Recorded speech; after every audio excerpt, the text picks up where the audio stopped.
Vamos ahora con la pregunta 50. Nos dice que un granjero quiere comprar abono de 4 calidades distintas, A1, A2, A3 y A4. Ha decidido que de las existencias que tiene la tienda, comprará fracciones de cada tipo de abono, de manera que cada fracción sea mayor que la anterior y que el orden antes mencionado y que la diferencia entre las dos fracciones consecutivas cualesquiera sea la misma. Si la fracción del total de abono A1 que el granjero compró fue 1/2 y la fracción total del abono A4 que el granjero compró fue 3/4, entonces la fracción total de abono A3 que compró el granjero fue A 2/3, B 5/6, C 4/5, D 7/8. Esta pregunta que tenemos acá tiene que ver con un tema importante en el examen que se llama progresiones aritméticas. Yo les voy a hacer un repaso de progresiones aritméticas antes de mirar la solución de este problema. Primero, ¿qué es lo que caracteriza una progresión aritmética? Vamos a hablar específicamente de progresiones aritméticas crecientes, porque también las hay decrecientes. Por ahora solamente enfoquémonos en las crecientes.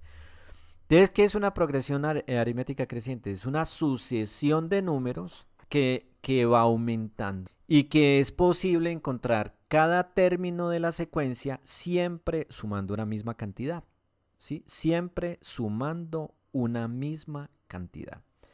Entonces, a los términos de una progresión aritmética, los términos tienen una posición. Por ejemplo, tenemos la posición 1. Al término de la posición 1, que llamo n sub 1, con un 1 ahí debajo, yo lo llamo A1. A1. Vamos a suponer que ese primer término va a ser el 2. O sea, me estoy inventando un problema diferente al que está acá. No olvídense del ejercicio porque es importante entender primero la teoría. Perdón, no lo llamemos n sub 1. Esto no está bien. Llamémoslo para n igual a 1, para n igual a 2, o sea, la posición 2. El término lo llamamos A sub 2. Vamos a decir que ese término es 5. Para n igual a 3 es el término de la posición 3. El término lo llamamos A sub 3. Voy a poner comas aquí para separar. Y vamos a decir que ese término ya podemos suponer cuál es el término. Porque si esto es una progresión aritmética y este término se obtiene de este sumándole 3, pues el siguiente tendría que obtenerse del anterior también sumándole 3.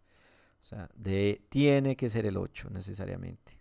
Por ejemplo, el término 4, el de la cuarta posición, que yo llamo A sub 4, tiene que ser 8 más 3, es decir, 11. El término 5, en la posición número 5, que yo llamo A sub 5, tiene que ser 11 más 3, es decir, 14. Y así sucesivamente. Entonces, hasta llegar a un término en la enésima posición, que yo llamo simplemente A sub n. La cantidad que yo debo sumar acá, ¿sí? La cantidad que yo debo sumar acá la vamos a llamar la diferencia. D es la diferencia. D es la diferencia. Y en este caso la diferencia va a ser igual a 3, porque siempre tengo que sumar 3 para obtener el siguiente término. Aquí hay dos fórmulas que nos tenemos que aprender sí o sí para progresiones aritméticas. Importantes, pilas, nos las tenemos que aprender. La primera es cómo se calcula el enésimo término de una progresión aritmética. Entonces, el enésimo término de una progresión aritmética, esta fórmula no la vamos a aprender de memoria, es A sub 1 más n menos 1 por d. Pilas que esta fórmula tenemos que tomar nota de ella porque en el examen la vamos a necesitar. El enésimo término. ¿Qué quiere decir eso? Por ejemplo, yo quiero encontrar el término en la posición número 15 de esta progresión. Sin seguir la secuencia, entonces uso la fórmula. Entonces usemos la fórmula. El término en la posición 15, que sería A sub 15, sería igual. A sub 1 es el primer término, que sabemos que vale 2, más n es la posición a la cual nosotros queremos encontrar el término, que es 15. Le restamos 1 y multiplicamos por la diferencia, que ya sabemos que es 3, porque siempre estamos sumando 3. Entonces esto nos va a dar 2 más 15 menos 1 nos da 14 por 3.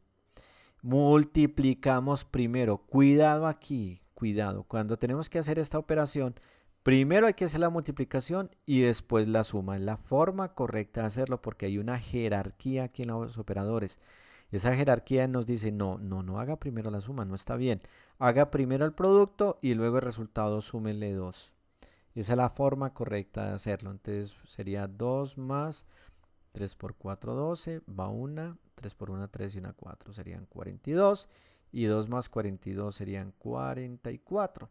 Entonces, si seguimos la secuencia, vamos a ver que el término en la posición número 15 necesariamente tiene que ser el 44. Miren qué fácil se encuentran los términos en esa posición, pues usando la fórmula, así de sencillo. Bueno, y otra fórmula que nos tenemos que saber, en este caso no la vamos a necesitar, pero la voy a poner para que la tengan en cuenta, es la suma de los n términos de una progresión aritmética. Esta fórmula también hay que aprendérsela, que sería, la suma sería a su 1 más a su n por n sobre 2. Esta es la fórmula para la suma de los n términos de una progresión aritmética. Sabemos que esta es la suma. Y recuerden que esta otra fórmula era la del enésimo término. Enésimo término. Esta fórmula es para encontrar el enésimo término y esta es para encontrar la suma. ¿Cómo así que la suma?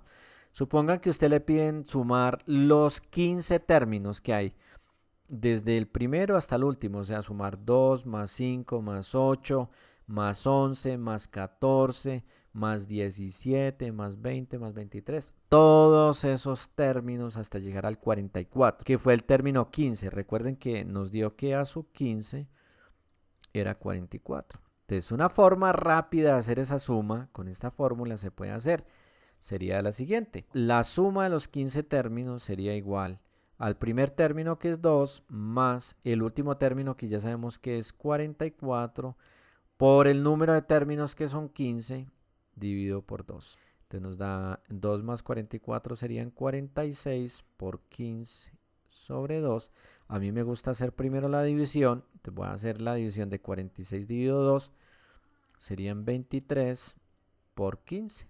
Bueno, y no sé cuánto da esto. Lo que es esta multiplicación, no me importa, sería la respuesta a esa suma de todos esos términos. Lo importante es saber usar la fórmula de forma correcta. Listo. Entonces esto es todo lo que tenemos que saber de progresiones aritméticas por ahora. Y con esto vamos a responder un montón de preguntas que tienen que ver con el tema. Ahora vamos al contexto de este problema. Ahora sí. Un abono de 4 calidades distintas. Entonces tenemos A1 fue un medio. Te recuerden que tenemos A2, ¿no es cierto? Tenemos una 3, tenemos una 4 y tenemos un A5. Muy bien. Tenemos que A1 fue un medio y la fracción total de abono de tipo A4 que el granjero compró fue 3 cuartos. O sea, aquí sería 3 cuartos. Muy bien. Entonces la fracción total de abono A3 que compró el granjero fue. Entonces tenemos que saber qué término va acá. ¿Sí o no? Tenemos que saber qué término va en esta posición para poder resolver este problema. Teniendo en cuenta de que esta es una progresión aritmética. ¿Por qué? Porque el mismo problema nos lo está diciendo, nos dice, por aquí lo dice de manera que cada fracción sea mayor que la anterior. Es una progresión aritmética creciente porque cada fracción es mayor que la anterior. Y la diferencia, mire, esto es importante, esto es lo que tenemos que señalar. La diferencia entre dos fracciones consecutivas, cualesquiera sea la misma.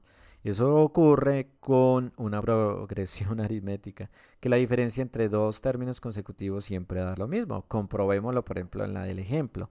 Si yo resto 5 con 2, me da 3. Si yo resto 8 con 5, me da 3. Si yo resto 11 con 8, me da 3. Si yo resto 14 con 11, me da 3. Y bueno, por eso es que sabemos que es una progresión aritmética. Bueno, este problema lo podríamos resolver usando fórmulas o encontrar una forma tal vez más sencilla de hacerlo. Se me ocurre una forma en la que podríamos resolverlo, miren. Podríamos calcular, por ejemplo, ¿Cuál es la diferencia entre estos dos números? Y dividirlo entre el número de tramos que tiene que avanzar. Mire, aquí tiene que avanzar un tramo, 2 tramos y 3 tramos. Y esa diferencia la podemos calcular, que es la que nosotros necesitamos saber. O sea, él tiene que avanzar 3 tramos, ¿sí o no?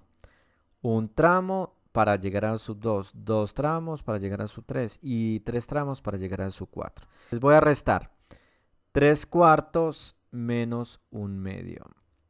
Hay muchas formas de hacer esta resta. Entonces se puede hacer multiplicando en cruz, o se puede hacer por el método del común denominador, o se puede hacer amplificando esta fracción para que queden dos fracciones con igual denominador. Pero hagámoslo de la forma como más sencilla. El método que ustedes más utilizan, he visto yo, es el de multiplicación en cruz. Entonces multiplicamos 3 por 2 da 6. Así es como se hace una resta. 3 por 2, 6, menos el producto de 4 por 1 da 4, sobre 4 por 2, 8. Te restamos 6 menos 4 da 2, sobre 8, 2 sobre 8. Y esto lo simplificamos. 2 sobre 8, mitad de 2, 1 y mitad de 8, 4. Entonces nos dio un cuarto. Sabemos que la diferencia entre este valor y este valor es de un cuarto. O sea, aquí en total, para ir desde acá hasta acá, yo tendría que avanzar un cuarto. Ahora, para calcular la diferencia, yo tengo que dividir. Yo sé que desde aquí hasta acá hay un cuarto. El número de tramos que yo avanzo, que son 3. Entonces tendría que dividir por 3. Entonces divido. La diferencia va a ser igual a un cuarto dividido por 3. ¿Cómo se hace una división de una fracción con un número? Es muy fácil. Al número se le pone denominador 1. No lo tiene, pero usted se lo puede poner. Y luego tiene que hacer multiplicación en cruz. En este orden, el numerador de la primera fracción con el denominador de la segunda da el numerador de resultado 1 por 1, 1. Sobre el denominador de la primera fracción por el numerador de la segunda da el denominador, o sea, 4 por 3, 12. Entonces ya sabemos que la diferencia es un doceavo. Para yo ir avanzando cada vez me tengo que ir un doceavo. Entonces para llegar a 3,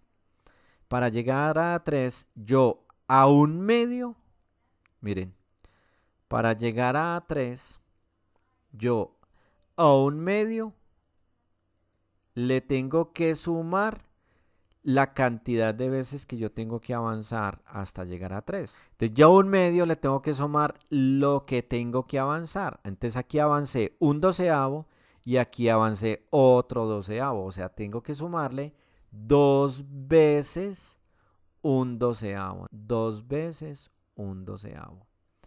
Entonces hagamos esta suma. Entonces daría A3 es igual a un medio más, yo puedo simplificar 2 con el 12, entonces sería un sexto. Porque la mitad de 12 es 1 y la mitad de 6, de 12 es 6. Y si quieren hacer la multiplicación en cruz, les voy a mostrar otra forma de hacerlo. El método del común denominador. Aquí en el denominador pongo el mínimo común múltiplo entre 2 y 6. Bueno, ahí les dejo como tarea averiguar qué es el mínimo común múltiplo. Este número es el menor múltiplo de 2 y 6 que yo puedo encontrar. O sea, es un número que contiene exactamente al 2, que contiene exactamente al 6 y el más pequeño que yo puedo encontrar. Ahí les queda para que lo averigüen bien. Luego cojo este número y lo divido entre el primer denominador. O sea, 6 dividido 2 da 3. Y el resultado lo multiplico por el de arriba. 3 por 1, 3. Más. Y vuelvo y repito el proceso con la siguiente fracción. 6 dividido 6 da 1 y 1 por 1 da 1. Miren que nos da 3 más 1, 4 sobre 6. Y simplificando esta fracción daría 2 sobre 3, porque la mitad de 4 es 2 y la mitad de 6 es 3. Eso quiere decir que el valor que nosotros queremos encontrar acá, pues en esta posición, es 2 sobre 3. Ese sería el valor de A3. Y vamos a ver si está acá. Ajá, efectivamente sí está. Y la respuesta correcta a esta pregunta sería entonces la opción A.